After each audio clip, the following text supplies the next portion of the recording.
I wasn't supposed to stop.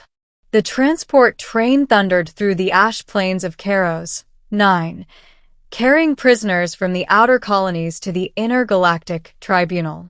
My job as a systems engineer for the United Coalition wasn't glamorous, maintaining containment fields, monitoring life support locks, and making sure nothing escaped. Especially not her. The manifest labeled her as Subject X, 91. No name. No species classification. Just a warning stamped in red. Extreme threat. Do not interact. She was shackled in the last containment chamber, isolated from the others. I didn't need the security feed to feel her presence.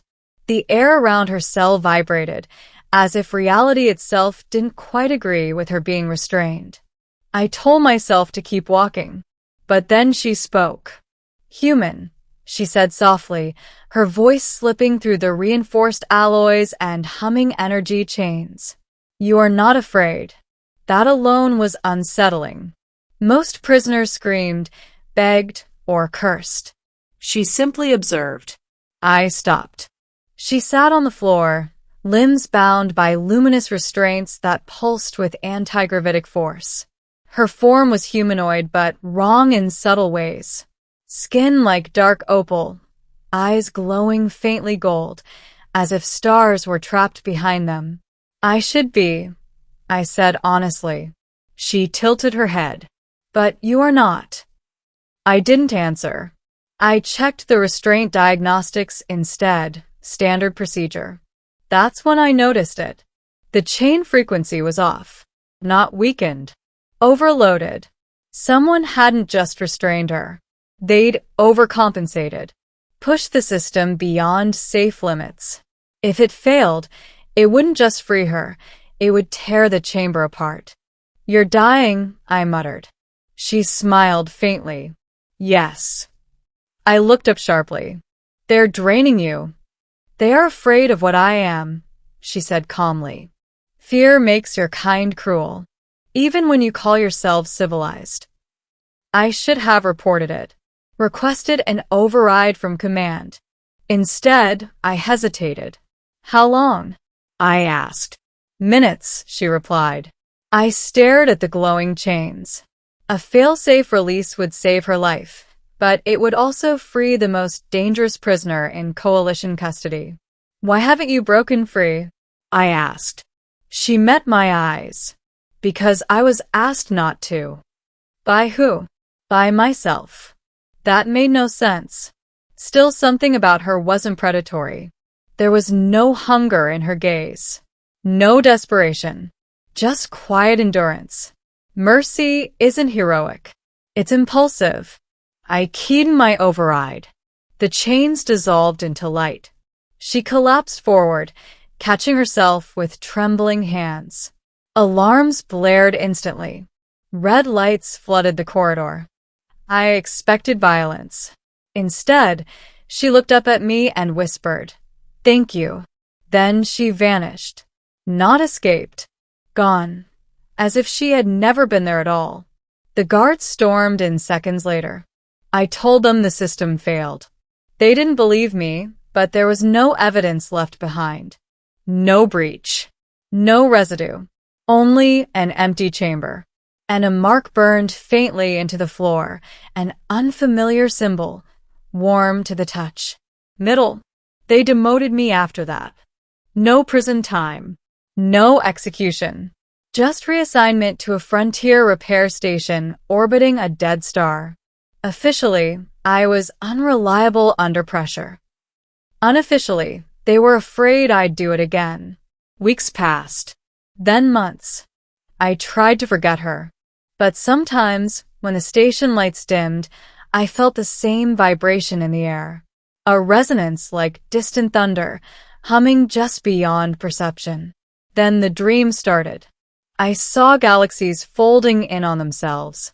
Civilizations erased not by war, but by decision. I saw her standing alone at the center of it all, holding back something vast and terrible. I woke each time with the same thought burned into my mind. She was never a prisoner. She was a barrier. The truth came during a system-wide blackout. Every star map flickered. Long-range sensors screamed warnings. Something ancient had awakened beyond the galactic rim, an entity older than matter, consuming energy and memory alike. The coalition panicked. Fleets mobilized. Weapons charged. And then silence. The entity stopped. Just halted. No explanation. No battle. No cost. That's when she returned.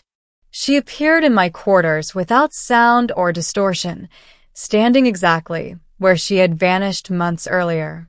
Whole. Radiant. No chains.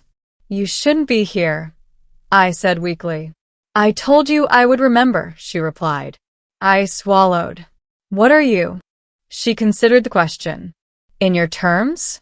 A warden. A living seal. For what? She gestured outward, toward the stars. For what waits beyond them?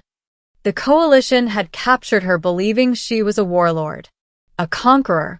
In truth, she had been traveling from system to system, maintaining ancient locks placed long before humanity discovered fire. They hadn't just imprisoned her.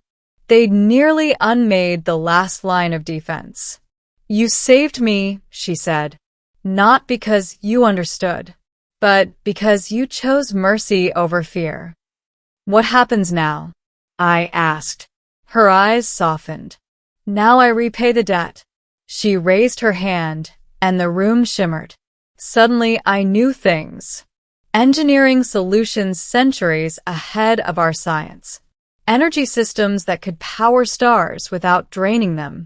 Methods to stabilize space-time fractures. A gift. Not technology, but understanding. This will elevate your people, she said, if they choose to use it wisely. And if they don't, she smiled sadly. Then I will return to my task, as I always have. She turned to leave. Wait, I said. Will I see you again? She paused at the threshold of reality. That depends on whether your kind remembers mercy when it matters. Then she was gone. Ending. The coalition never acknowledged her existence. Official reports credited the galactic stabilization to natural fluctuation. My discoveries were attributed to independent innovation. Humanity advanced rapidly but quietly. Cleaner energy, stronger defenses, a deeper understanding of the universe's fragility.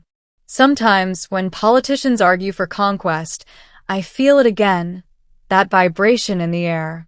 A warning, a reminder. She is still out there, still holding back what must never be allowed through. And sometimes, when I look at the stars, I see that same unfamiliar symbol glowing faintly between constellations, a promise burned into the fabric of space itself. I unchained her as an act of mercy. She came back with a gift. But the real gift wasn't power. It was time. And the hope that, when the galaxy finally stands on trial, humanity might be remembered as the species that chose compassion when fear would have been easier.